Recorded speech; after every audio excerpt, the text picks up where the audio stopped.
S Modi ಮಾತನಾಡ್ತಾ ಇದ್ದಾರೆ. ಹಾಗಿದ್ರೆ ಏನ್ ಮಾತನಾಡ್ತಿದ್ದಾರೆ ಬನ್ನಿ ನೋಡೋಣ. ताकत देगी। इसी विश्वास के साथ आप सभी को इस मूल्यवान समय पर, ऐतिहासिक समय पर बहुत बहुत धन्यवाद देता हूं, बहुत बहुत बधाई देता हूं।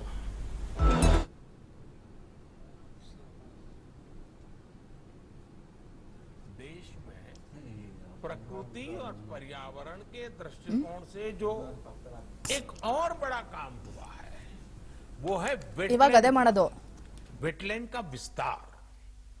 भारत ही नहीं, पूरी दुनिया में करोड़ों लोगों का जीवन और उनकी जरूरतें वेटलैंड इकोलॉजी पर निर्भर करती हैं। आज देश में 75 वेटलैंड्स को रामसर साइट्स के रूप में घोषित किया गया है, जिनमें 26 साइट्स पिछले 4 वर्षों में ही जोड़ी गई हैं। देश के इन प्रयासों का प्रभाव आने वाली सदियों तक दिखेगा और प्रगति के नए पथ प्रशस्त करेगा। साथियों, आज हमें वैश्विक समस्याओं। नमस्कार मेरे प्यारे देशवासियों,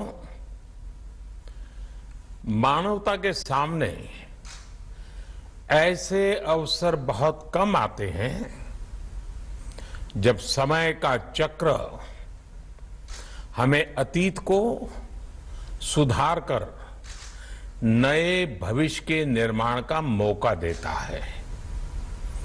आज सौभाग्य से हमारे सामने एक ऐसा ही क्षण है। दशकों पहले जैव विविधता की सदियों पुरानी जो कड़ी टूट गई थी, विलुप्त हो गई थी, आज हमें उसे फिर से जोड़ने का मौका मिला है। आज भारत की धरती पर चीता लौट आए हैं और मैं ये भी कहूंगा कि इन चीतों के साथ ही भारत की प्रकृति प्रेमी चेतना भी पूरी शक्ति से जागृत हो उठी है।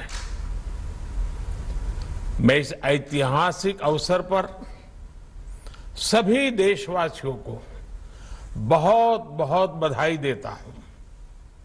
विशेष रूप से मैं हमारे मित्र देश नामीबिया और वहां की सरकार का भी धन्यवाद करता हूं, जिनके सहयोग से दशकों बाद चीते भारत की धरती पर वापस लौटे हैं। मुझे विश्वास है ये चीते न केवल प्रकृति के प्रति हमारी जिम्मेदारियों का बोध कराएंगे, बल्कि हमारे मानवीय मूल्यों और परंपराओं से भी अवगत कराएंगे।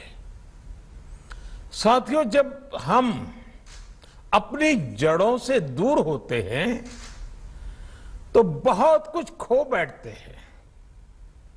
इसलिए ही आजादी के इस अमृत काल में हमने अपनी विरासत पर गर्व और गुलामी की मानसिकता से मुक्ति जैसे पंच प्राणों के महत्व को दोहराया है।